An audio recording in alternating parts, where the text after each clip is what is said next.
আমার ঘরের এই ড্রয়িং স্পেসটা অনেক বেশি মেসি হয়ে আছে। সবকিছুই এলোমেলো অগোছালো অবস্থায় আছে। এই বাসায় যেহেতু ক্যাবিনেট বা কোনো সানসেট নাই, এজন্য আমার জিনিসপত্র রাখতে একটু অসুবিধা হয়ে যায়। আর তাছাড়া পিয়ারের অনেক কার্টুন আসে, তো সেগুলো দিয়ে আমার ঘরগুলো ভর্তি হয়ে আছে। অনেকগুলা কার্টুন আমি ফালাই দিছি, তারপরেও অনেকগুলা আছে। তো অনেকদিন ধরেই চিন্তা করছিলাম যে আমার এই ড্রয়িং স্পেসটা অনেক সুন্দর করে একটু সাজাবো। তো চিন্তা করতে করতে আজকে আমি এনার্জি পেলাম। তো আজকে সকাল সকাল ঘুম থেকে উঠলাম। আজকে ইয়ানার আব্বুরও ছুটির দিন। ফার্নিচারগুলো একটু এদিক ওদিক করব। তো যেহেতু ও বাসায় আছে, তো আজকের দিনটাই আমি বেছে নিলাম।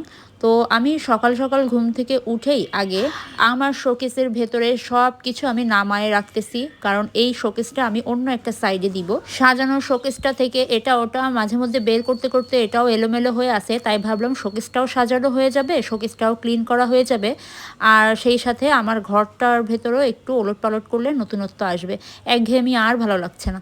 তো এই আমি এক এক করে সবগুলো প্লেট, বাটি, গ্লাস যা ছিল নামিয়ে ফেললাম। শোকেসের ওপরের পার্টে বেশ কিছু শো পিস রাখা ছিল। কিছু আছে আমার পিয়ারের, আবার কিছু আছে ইন্ডিয়াতে যেসব রাজ্যে আমরা গিয়েছিলাম সেই সব রাজ্য থেকে সেখানকার কিছু স্মৃতি আমরা নিয়ে এসে এখানে সাজিয়ে রেখেছি। আর এই যে আমার পছন্দের কাপ সেটটা, এটা আমার খুব পছন্দ, আমার বিয়েতে গিফট পেয়েছিলাম। আমার শোকেসটা খালি করা হয়ে গিয়েছে। এবার সোফার ওপর থেকে এই যে এইগুলা সবই সরাইতে হবে, মানে জায়গা পাচ্ছি না কোথাও। তো এই যে আড়ং থেকে গতদিন আমি অনেক সিরামিক্সের আইটেম কিনেছিলাম, সেগুলোও সরাই রাখলাম, এগুলোও শোকেসে রাখবো। তো এগুলো আর উঠাইনি, যেহেতু শোকেসটা আমি হচ্ছে ক্লিন করবো, এই জন্য আর শোকেসের ভিতর আগে থেকে উঠাইনি। এবারে আমি হচ্ছে এই যে পুরান চূড়াটাও রয়ে গেছে, এটা সেল করে দিব ভাবছি। তো সেল করা হয়নি এখনও। আমার রিং লাইট, আর এইদিকে ইয়ানা তো খুব খুশি ওর বাবার আমাকে এসব সরাতে দেখে।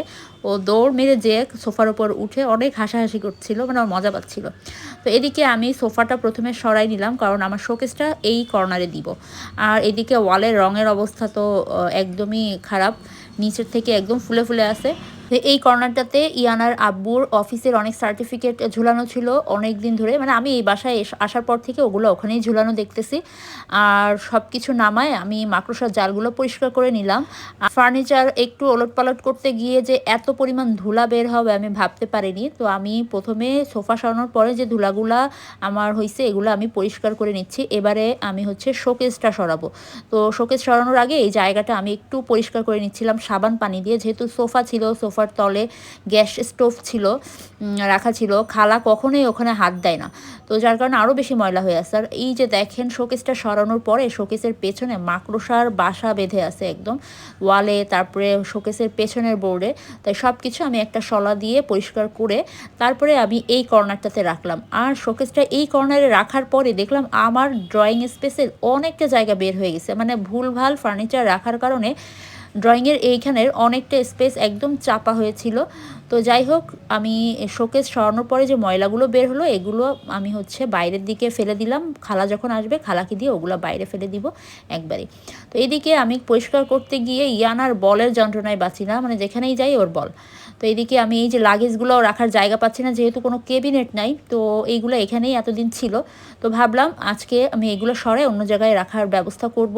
আর এই যে ছোট ছোট টেবিলগুলোতেও ধুলা পড়ে আছে, খালা কখনোই এসব জায়গায় হাত দেয় না, যদিও উনি ইচ্ছা করলে পারতেন যে ভেতরে হাত দিয়ে মুছে আনতে, কখনোই হাত দেয় না।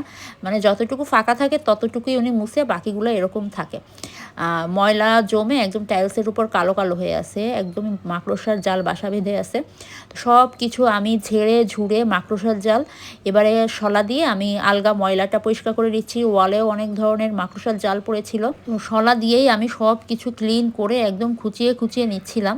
তো ফ্লোরের উপর এতটা ময়লার দাগ পড়েছে, এটা শুধুমাত্র কাপড়ের পানিতে হবে না, আমি এজন্য সাবান পানি দিয়ে অনেক ঘষাঘষি করে তারপরে এই ময়লাগুলো তোলা লাগছে।